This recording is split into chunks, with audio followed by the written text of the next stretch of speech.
स्वामी दयानंद अस्पताल में वैक्सीनेशन की रफ्तार पड़ी सुस्त, बच्चों को कम लग रही वैक्सीन। ज्यादा बच्चे नहीं आ रहे वैक्सीन लगवाने, 12 से 14 साल के बच्चों को लगाई जा रही वैक्सीन। गीता कॉलोनी में तेज रफ्तार का देखने को मिला कहर। तेज रफ्तार ने ली एक युवक की जान, दूसरा युवक गंभीर रूप से घायल का चल रहा अस्पताल में इलाज।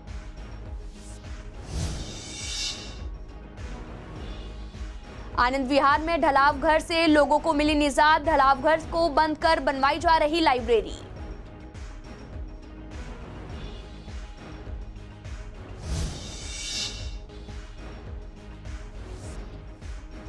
पूर्वी दिल्ली के स्कूल के प्रशासन ने कहा, डीटीसी बसों का स्कूल के साथ कॉन्ट्रैक्ट खत्म होने पर होगी परेशानी। डीटीसी स्कूल के साथ हुए कॉन्ट्रैक्ट को आगे बढ़ाएं, नहीं तो स्कूल प्रशासन और अभिभावक को होगी परेशानी। डीयू में एडमिशन के लिए होंगे एंट्रेंस एग्जाम, छात्रों ने एंट्रेंस एग्जाम का किया स्वागत। एंट्रेंस एग्जाम से हर चीज जस्टिफाइड होगी।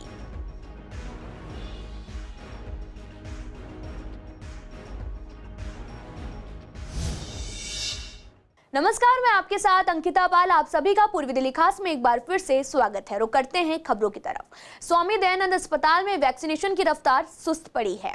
अस्पताल में 12 से 14 साल के बच्चों को 16 मार्च से कार्बोवैक्स वैक्सीन लगाई जा रही है। अस्पताल के डॉक्टर का कहना है कि 15 से 20 साल को ही वैक्सीन लग रही है। बच्चे ज्यादा वैक्सीन लगवाने के लिए नहीं आ रहे हैं और अस्पताल में बूस्टर डोज की सुविधा है। 50 से ज्यादा लोग ही वैक्सीन कुल मिलाकर लगवा रहे हैं। नहीं, पहले के कंपैरिजन में कम हो गया है थोड़ा। अभी दिन भर में 40-50 कैंडिडेट आते हैं। 12 से 14 वाले काफ़ी कम आ रहे हैं, मतलब 10-12 इस तरह से आ रहे हैं। 10-12 के स्लॉट में आते हैं। हाँ, उतने जैसे कोवैक्सीन में जिस तरह से थे नंबर ऑफ कैंडिडेट, उस तरह से नहीं है, क्योंकि वैक्सीनेशन सेंटर सब जगह हो गए ना। यहाँ भी है, जीटीबी में भी है, कॉर्बेवैक्स का दोनों जगह है। वैक्सीन कम तो नहीं, ऐसा भी नहीं है। अभी होली की वजह से शायद ऐसा है, या फिर स्कूल बच्चों के चालू हो गए, इस वजह से लोग बात कम आ रहे हैं। जैसे सैटरडे वगैरह तो होता है, तब उस दिन नंबर ऑफ कैंडिडेट थोड़े बढ़ेंगे। कोवैक्सीन का first dose, second dose, booster, precautionary तीनों लग रहा है। और कॉर्बेवैक्स जो 12 से 14 साल वालों को लगा रहे हैं, वो भी चालू होगी। गीता कॉलोनी पुल पर तेज रफ्तार का कहर देखने को मिला।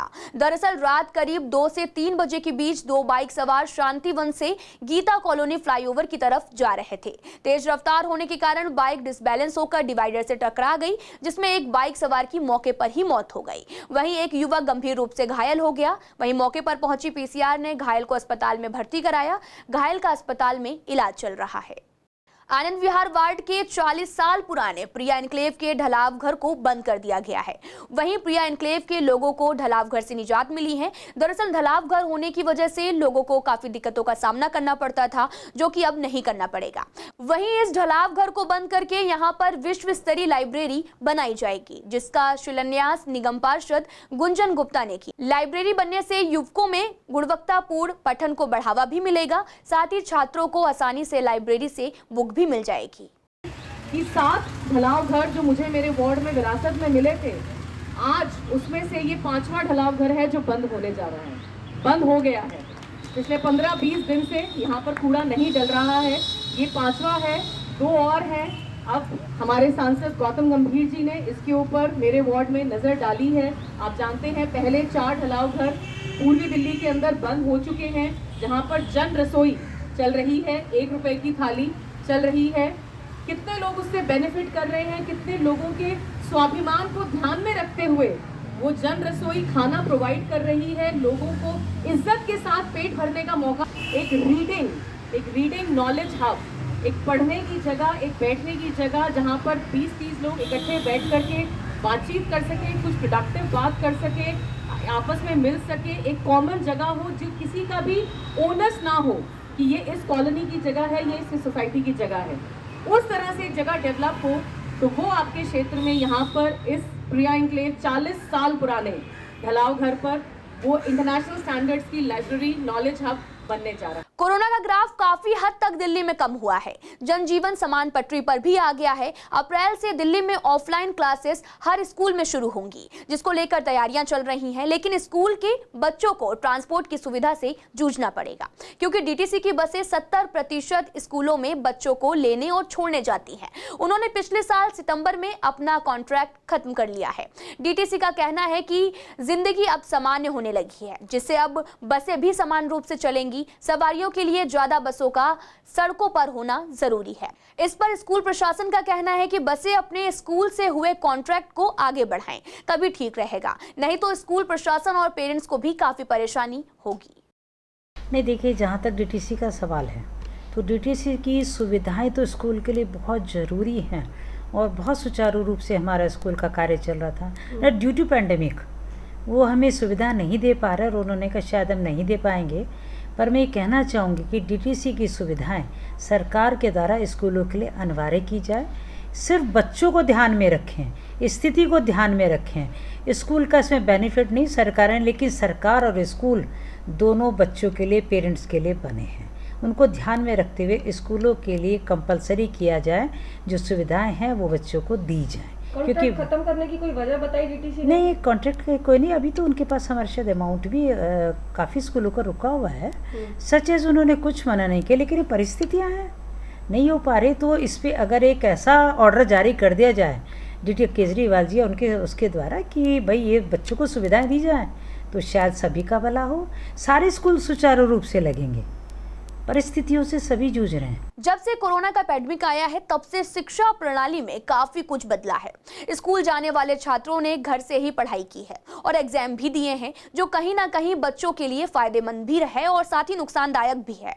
आपको बता दें कि इस बार डीयू में भी एडमिशन के लिए छात्रों को एंट्रेंस एग्जाम देना होगा, जिसमें कॉलेज में दाखिला हो सकेगा। और इस पर छात्रों का कहना है कि ये एक सही फैसला है, क्योंकि स्कूलों में तो सभी को पास किया गया है, लेकिन कॉलेज में डिग्री और एडमिशन हमें अपनी मेहनत के दम पर ही मिलेगा, जो कि काफ़ी जस्टिफाई भी है।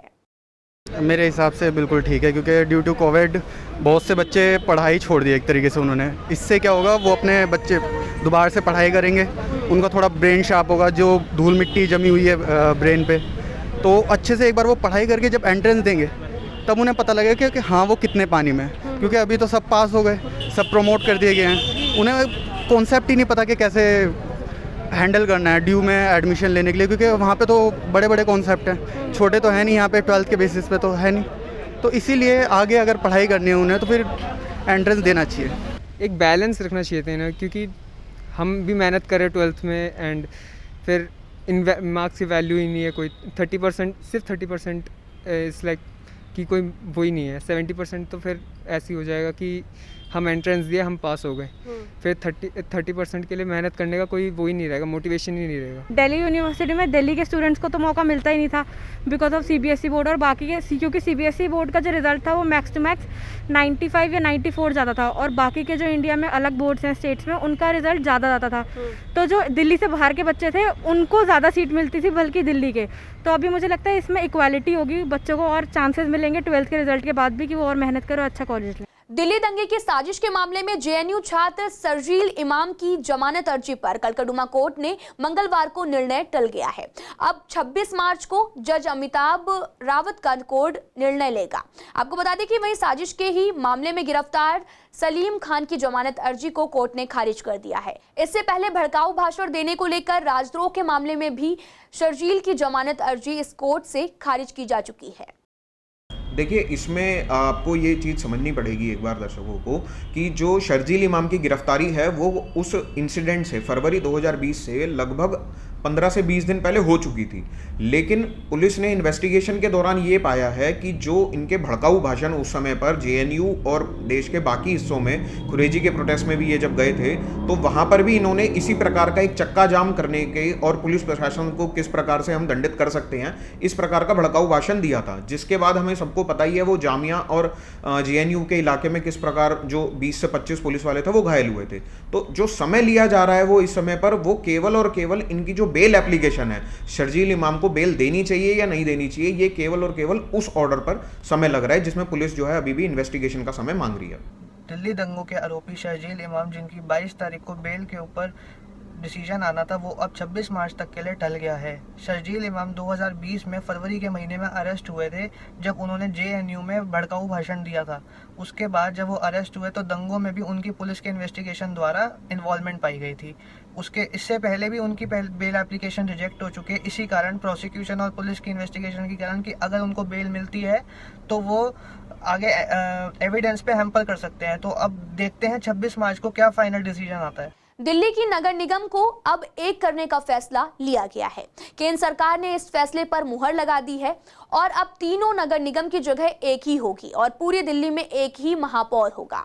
पिछले कुछ सालों से 3 अलग अलग नगर निगम के जरिए काम किया जा रहा था, आपको बता दें कि लेकिन अब ये जो पावर है ये एक स्थान पर केंद्रित होने जा रही है। हमने इस पर पूर्वी दिल्ली के तीनों पार्टियों के नेताओं से बात की तो क्या कुछ कहा, सुनिए आप।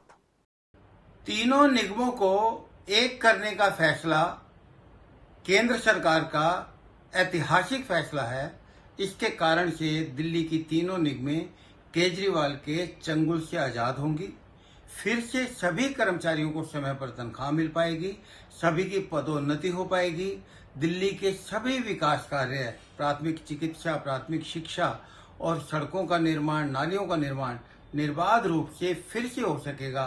दिल्ली के पार्क फिर से बहुत ज्यादा हरे भरे रह सकेंगे क्योंकि केजरीवाल सरकार अब एमसीडी का पैसा हड़प के बैठ नहीं सकेगा जैसा कि वो करता आया है पिछले 7 सालों। केंद्र सरकार ये जो प्रक्रिया आप कर रही है 6 महीने पहले भी हो सकती थी और चुनाव समय पे हो जाते हैं, लेकिन अब चुनाव समय पे नहीं होंगे, चुनाव भी लेट हो जाएंगे और आर्थिक स्थिति को देखते हुए ये एकीकरण किया जा रहा है।